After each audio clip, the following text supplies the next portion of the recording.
যাদবপুর ইউনিভার্সিটির যে লোগোটা, যেটা যাদবপুর ইউনিভার্সিটি লেখা আছে, সেটা ভেঙে ফেলেছে এবং সেটা ঐতিহাসিক একটা লোগো ছিল।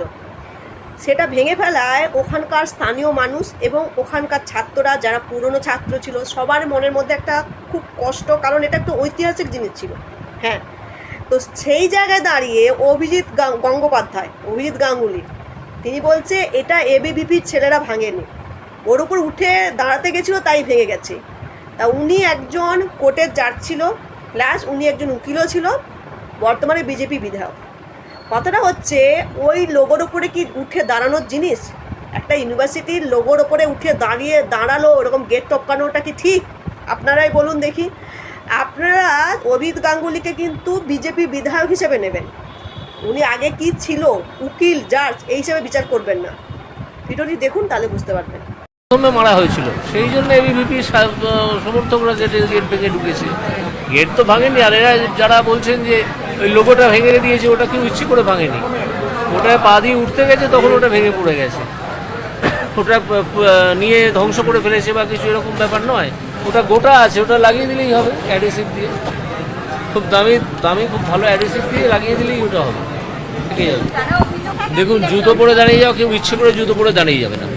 এটা নন্দলাল বসুই করুন আর দা ভিঞ্চি করুন, কেউ এটার ওপরে ইচ্ছে করে জুতো পরে দাঁড়িয়ে যাবে না। তারা যখন ঢুকতে গেছে তখন ওটা হয়তো পায়ে লেগেছে, ঠিক আছে।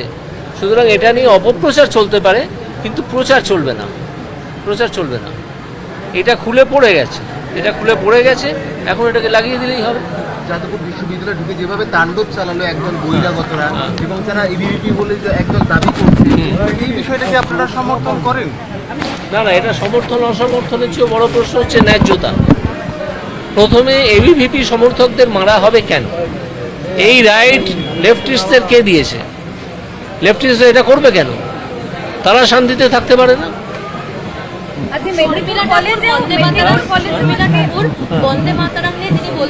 না, উনি সাজেশন দিতে চান। আমি এইমাত্র বলেছি যে সাজেশন যে কেউ দিতে পারে, যে কোনো মানুষ সাজেশন দিতে পারে, সেটা কথা নয়। কিন্তু যদি কেউ বলেন, কংগ্রেস যেরকম বলেছে যে আমরা সেকেন্ড প্যারাগ্রাফের পরে আর সেকেন্ড স্ট্যান্ডার পরে আর গাইব না, তাহলে সেটা দেশ বিরোধী। একটা ডিসিশন তো হয়েছে যে পুরোটা গাইতে হবে, তারা কীভাবে এই সিদ্ধান্ত নেয় যে আমরা সেকেন্ড স্ট্যান্ডার পরে আর গাইব না?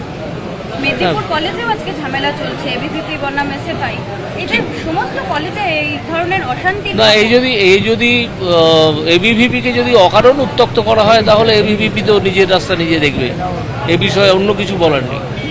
একটা প্রশ্ন, সেটা হচ্ছে বিভিন্ন স্কুলে এখন এআই ল্যাব তৈরি হচ্ছে।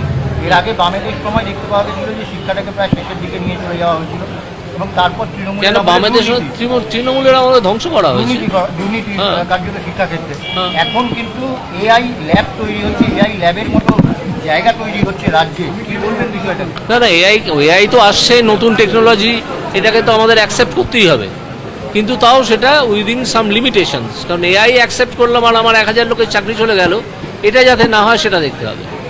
সুতরাং এআই শেখা দরকার, কিন্তু এআই এর ওপর এতটা নির্ভরশীল হওয়া উচিত নয় যাতে আমার হাজার লোকের চাকরি চলে যাবে।